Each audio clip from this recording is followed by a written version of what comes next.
Hey, salut les rookies, c'est Jess, j'espère que vous allez bien. On démarre aujourd'hui avec une toute nouvelle formule qui s'appelle NDB, comme les notions de base. C'est une formule un petit peu plus dense, un petit peu plus concentrée, donc des vidéos plus courtes qui permettront de rentrer dans certaines spécificités avec des détails.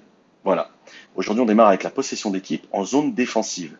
Donc, il s'agit de la possession de la balle par notre équipe sur le demi-terrain en défense. On a trois actions possibles, la remise en jeu, l'interception ou les rebonds défensifs. Pour les remises en jeu, bien entendu, les règles sont tout le temps les mêmes. On a 5 secondes pour faire la passe et 8 pour passer la ligne de demi-terrain. Sinon, il y a violation, on rend la balle aux adversaires. Pour les remises en jeu en ligne de fond, il est souhaitable d'éviter d'appeler la balle en faisant marche arrière pour se retrouver coincé sur une presse tout-terrain, près d'une ligne latérale ou près d'une ligne de fond. Il est très souhaitable aussi d'éviter de faire la remise en jeu derrière la planche. C'est valable d'ailleurs aussi en attaque, puisque ça peut en faire rire certains, mais on se retrouve encore assez fréquemment dans ce cas de figure.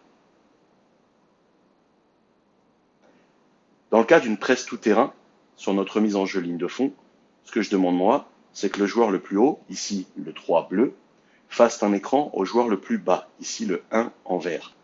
Donc c'est un écran non porteur qui est sur la route, sur le chemin du poste 1 et non pas directement posé sur le 1 violet.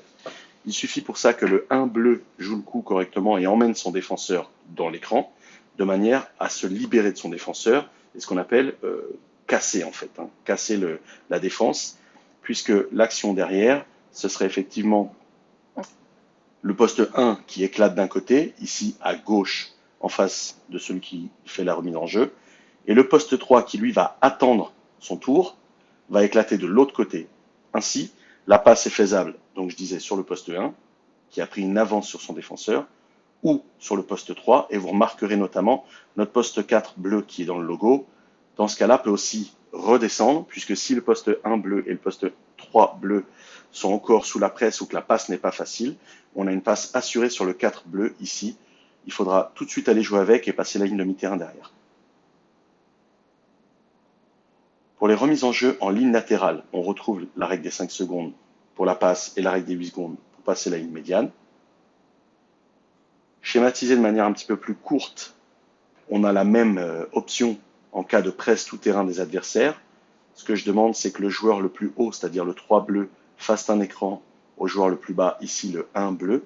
Surtout, éviter d'appeler la balle en reculant ou en se rapprochant d'une ligne latérale ou d'une ligne de fond pour ne pas être coincé par la presse tout-terrain.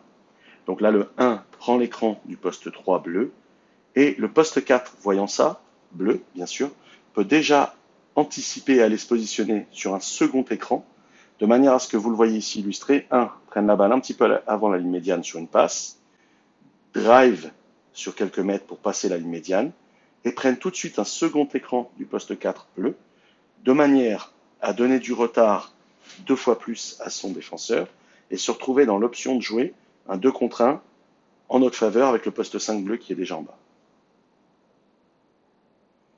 La deuxième action possible en zone défensive, et qui reste une possession de balle d'équipe, c'est l'interception. Donc là, on voit 3 interceptions illustrées. La première chose, en cas d'interception, le chrono revient à 24 secondes. Ensuite, ce qu'il faut savoir, c'est sur ces interceptions, est-ce qu'on est dans le cadre d'une contre-attaque ouverte ou dans le cadre d'une contre-attaque fermée. Ici, on peut considérer que c'est une contre-attaque ouverte pour la simple et bonne raison que si on isole le poste 2 bleu qui a intercepté la balle, 1 bleu et le 1 violet, on se rend très vite compte que si tout ça est joué à vitesse réelle, on va jouer un 2 contre 1, donc un avantage numérique. Auquel cas, il faudra respecter ces deux règles, couloir prioritaire, pour forcer le défenseur à faire un choix. Qu'est-ce que ça veut dire? Que le porteur de balle de bleu prend un couloir extérieur gauche vers le panier, tandis que le couloir du 1, au lieu d'être tout droit au cercle, on lui demande d'écarter un petit peu sa course vers la droite pour accentuer la fenêtre de passe et surtout accentuer la difficulté du choix du défenseur 1 violet qui en fait ne va pas pouvoir couvrir facilement la défense sur le 2 bleu et le 1 bleu et va devoir faire un choix. Auquel cas, si le choix est le porteur de balle, ici le 2 bleu, on attend bien de fixer le défenseur avant de lâcher la balle. Autrement dit, d'être au plus proche du défenseur pour accentuer encore l'écart avec notre 1 bleu qui se retrouvera tout seul. Donc on le voit sur cette illustration, le défenseur 1 violet est dans une situation de 1 contre 2 et il doit choisir entre aller prendre le porteur de balle ou le 1 bleu qui est tout seul. À partir du moment où le choix est fait, comme je le disais, s'il prend le 2 bleu, il faut fixer le défenseur puis lâcher, surtout pas lâcher trop tôt en fait, parce que le 1 violet, s'il connaît bien son travail, peut se contenter de faire simplement une feinte, juste un pas et reprendre son joueur 1 derrière, ce qui suffit à faire lâcher la balle et finalement à rattraper un retard défensif. Et le 1 bleu, on le voit ici, il a bien élargi sa course. Il n'a pas couru tout droit au panier. S'il l'avait fait, on se rend bien compte que l'écart entre les deux bleus serait plus resserré et donc la difficulté pour le 1 violet serait moins grande. Voici ici une autre action d'interception où la contre-attaque, cette fois par contre, est fermée, puisque si on isole l'action, on se retrouve avec le 4 bleu qui donc intercepte la balle, va être défendu par le 3 violet. À terme, le 2 bleu peut être défendu par le 1 violet et le 1 bleu peut être rattrapé par le 2 violet. Et on n'a pas tant que ça d'avantage numérique, ni d'avantage en attaque. Donc bien sûr, en cas d'interception, je l'ai déjà dit, le chrono repasse à 24 secondes. Et dans le cas d'une contre-attaque fermée, l'objectif est d'aller chercher le jeu placé en demi-terrain. Donc passer la ligne médiane et appeler un système.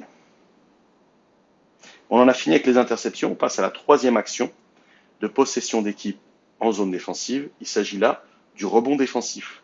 Donc on a des rebonds défensifs entre guillemets classiques qui sont pris par nos intérieurs, donc qui eux-mêmes ont pris leur position, comme on le voit ici, sur leurs 5 et 4 respectifs, sous forme d'écran de retard.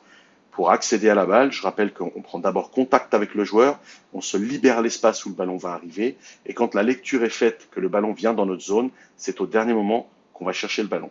Voilà, le rebond, c'est pas juste sauter à la balle et espérer être plus haut et plus fort que l'adversaire. Non, il y a de la stratégie là-dedans, il faut prendre sa position avant et respecter le moment où on a la lecture que le ballon vient à nous, c'est à ce moment-là qu'on va prendre le rebond.